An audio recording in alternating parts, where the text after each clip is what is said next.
Hey guys, and welcome back to another season of Discovery video.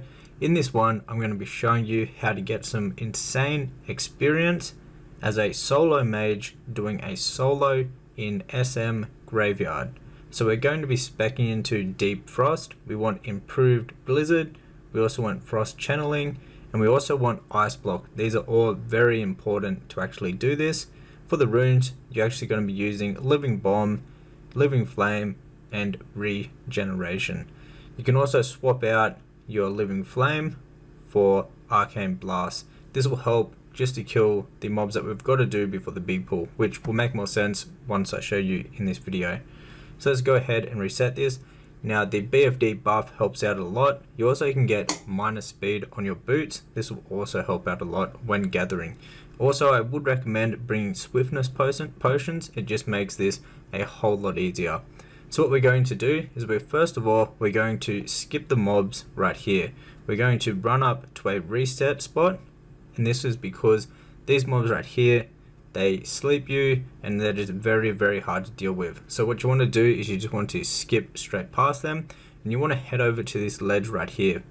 Now once you get to this ledge, you want to jump up on the ledge, and this is actually a safe spot.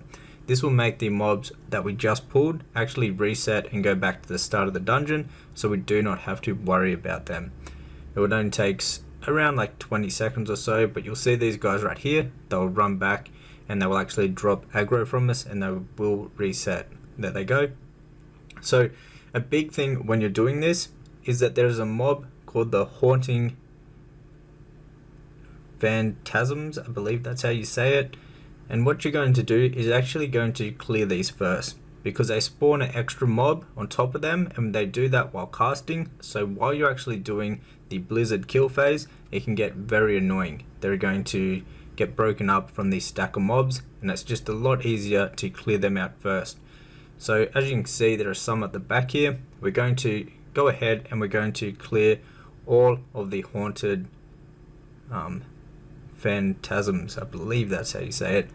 So what you're going to do is you're just going to, you can either make a macro that will target these guys for you, and you want to make sure that you pretty much pre-clear all of these before you're going to do the Blizzard kill phase. Now you can kill them any single way. I've found that using Arcane Blast and regen is a very easy way to actually kill them, but you can kill them in whichever way. You also will get a debuff, which will decrease your healing by 75%. So when you're actually clearing these mobs out first, you can actually decurse that, and that will help out a lot with your regeneration heals. So what we're going to be doing right now is we're still clearing the rest of the haunted phantasmatics, whatever they are, and then we're going to actually be doing a Blizzard kill phase up on the fence line right up in the right hand corner. So you want to make sure that you have full mana, and we're just going to clear out the rest of the mobs. So there's one over there. We don't actually have to pull that one over there because it's out the road, and we can pull all the mobs around it, so we can skip clearing that one right now. You just want to make sure up in the right hand corner of the yard that there isn't any up there, because that's going to interfere with the Blizzard kill phase. So we'll just run up here, we'll make sure that we've cleared them all out. I believe there is one more we need to get, so we don't have to get that, but there is one right here. So we'll make sure that we go ahead and we kill this before we do the actual pull. Now I found if you have Living Flame, this can help out a lot with these guys. So as you can see, it just spawned a second mob. Now the mob does die by just doing any physical damage to it, well, any damage at all to it. You can just hit a 1 on it and that will get rid of the mob, as you can see right there. But the main reason that we're getting rid of them is because they're very annoying when you're trying to keep all of the mobs stacked with Blizzard, because they cast to actually summon that extra mob, and it can get very annoying. So now that we've cleared all of those mobs out of the way, we can go ahead and we can start gathering up all the mobs in the whole courtyard, and we'll get them over to the spot that we're actually going to do the Blizzard kill phase with. So you want to make sure that you grab these guys, because they're going to head back up to where we're going to end up, and it's important to have all of the mobs pulled, obviously for the most experience, but these guys can get in the road and not stacked with the other ones if you don't go ahead and pull them. Now I found using a swiftness potion is very useful when you're actually gathering up the mobs, just to be a bit quicker than them.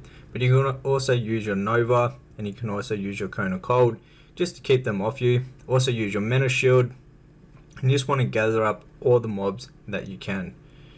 You want to make sure that you get every single one of them, and you want to head up into the right hand corner up here.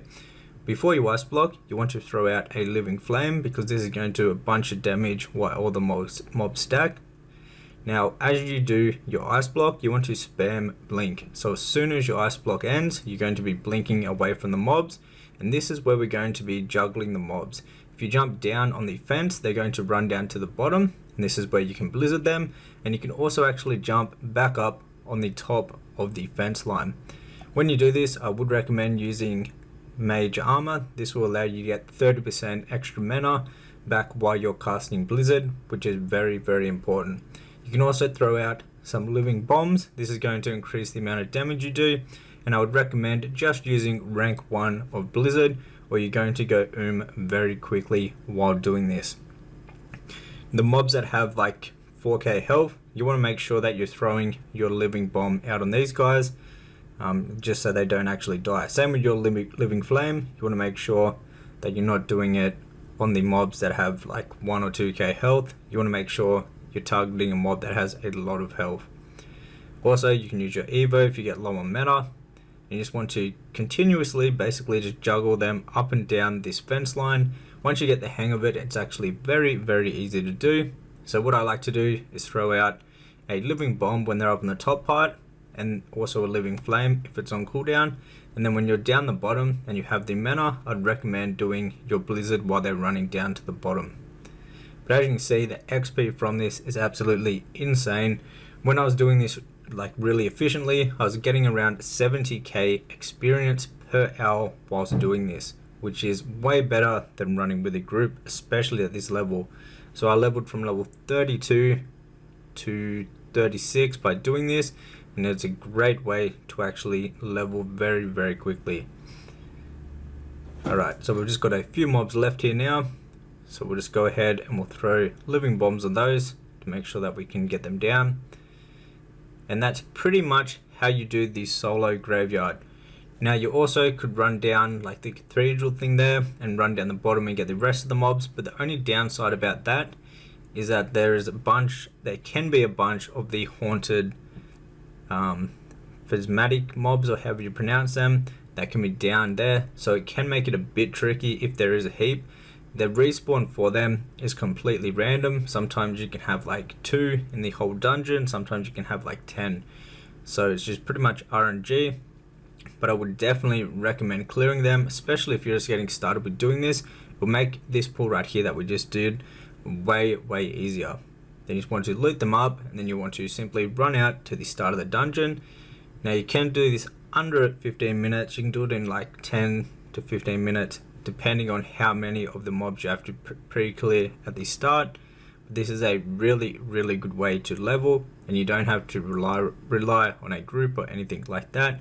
And also you can get all of the loot to yourself, and you can actually get some really valuable BOEs that drop from here, and also some rares do spawn that have some really good loot that you can have a chance at getting all to yourself. So let me know down in the comments if you like this guide and you'd like to see more leveling guides. Now that we're in phase 2, I can do some more guides on leveling and mage, solo mage leveling dungeons. Till next one guys, take care.